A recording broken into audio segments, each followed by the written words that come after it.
এই শোনো না, মাংস খাইতে ইচ্ছা করতেছে, আজকে একটু মাংস রান্না করো না। আচ্ছা ঠিক আছে, এলাচি শেষ হয়ে গেছে, এলাচি নিয়ে আসো। শোনো, বড়দের সম্মান দিয়ে কথা বলা শেখো, এলাচি আমার মায়ের নাম। এই শোনো, আম্মা জানার নাই, শেষ হয়ে গেছে।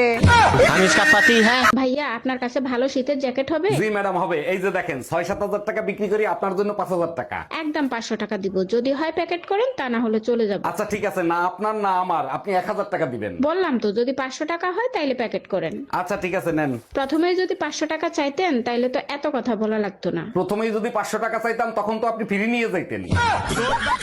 গুগল ডার্লিং, আজকে আরেকটা চুম্মা দেই। এর আগে একবার চুম্মা দিছিলি, 3 দিন কোমায় ছিলাম। দেখছো আমার চুম্মায় কতটা ভালোবাসা লুকিয়ে আছে। বালির ভালোবাসা, তোর মুখের দুর্গন্ধে কোমায় গেছিলাম।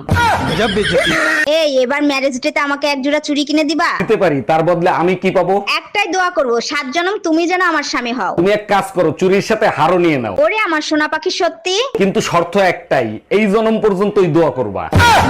কি ব্যাপার, আজকাল অনেক মেয়েদের ফোন আসতেছে, তোমার ফোনে কয়জনের সাথে প্রেম করো? হতে পারে আমার মনটা সাগরের মতো বিশাল, কিন্তু সেই পানিতে তোমার মতো হাঙর থাকতে অন্য মাছেদের আসার সাহস আছে? আমার সোনা, তুমি আমার এত ভালোবাসো? এই কি বললা তুমি? হ্যালো গুগল, টুম্পা ভাবিকে প্রপোজ করতে চাই। যখন গোসল করে বের হবে তখন প্রপোজ করবি। বুঝলাম না, গোসল করে বের হওয়ার সময় কেন প্রপোজ করব? কারণ গোসল করার সময় ভাবির পায়ে স্যান্ডেল থাকে না। এই শোনো, ক্লাস 9-এ সুন্দর একটা কবিতা ছিল, সেই কবিতার কথা না আমার মনে আসতিছে না, তোমার কি মনে আছে? আরে একটা না, 2টা সুন্দর কবিতা ছিল। একটার গাল গোলাপের মতো সুন্দর ছিল, আর একটার চোখ পাগল করে দিত। আমি বইয়ের কবিতার কথা বলছি। পাখি রে ও পাখি রে। যে আশায় বইছো জামাই, মাইয়ের গায়ে জ্বর। এইসব কি বলো তুমি? কার আশায় বসে আছি আর কার গায়ে জ্বর? যে পাখিরে ডাকতিছো সে শীতে বাড়ি গেছে, এখনো আসে নাই। এই তুমি আজকে সারাদিন কি অনেক বিজি ছিলা? একদম না, পুরো দিন ফ্রি ছিলাম। কেন, কি হইছে? সকাল থেকে সন্ধ্যা পর্যন্ত এতগুলো মেসেজ করলাম, একটা মেসেজের রিপ্লাই কেন করলাম না? আর বইলো না, আমার মেসেঞ্জারের না কালই শেষ হয়ে গেছে। ও আচ্ছা। বিয়ের পর তুমি আর আমাকে ভালোবাসো না, আর আমার দিকে তাকাও না। আমি তো বিয়ের আগেই বলেছি আমি কোনো বিবাহিত মেয়ের দিকে তাকাই না।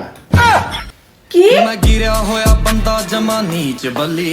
এই তোমাকে দেখে পাশের বাসার ভাবি হাসলো কেন? আরে ভাবি আমারে দেখে কেন হাসছে তা আমি কি করে কব?